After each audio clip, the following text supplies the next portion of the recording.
Okay, so as I mentioned last week, we are spending a few weeks looking at microaggressions and really trying to understand that term because it's such a buzz right now. Everyone's talking about them.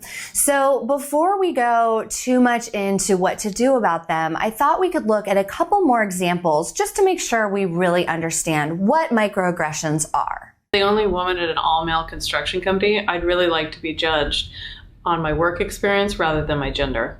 So now that we have kind of a good understanding with some real life examples of what microaggressions could be, it's really important to think about what does that mean to us. So last week I asked you to really think, what microaggressions have I ever experienced? And then maybe what microaggressions have I ever done to others without maybe meaning to?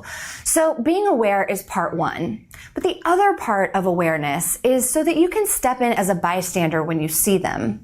The reason this is so important is because we have found that microaggressions are often kind of phase one that lead to harassment later. And harassment is so important to address early on before it actually is harassment so that it doesn't escalate to that level.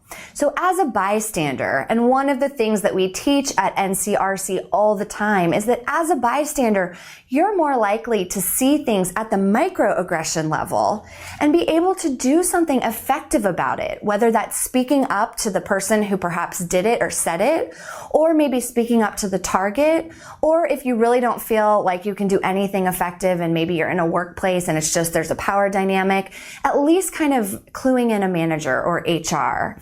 Because the goal here as a bystander is to identify things when they're microaggressions so they don't escalate to the point of harassment. So that's why we're spending time on this. We really want to know what those are, identify them, and take action early.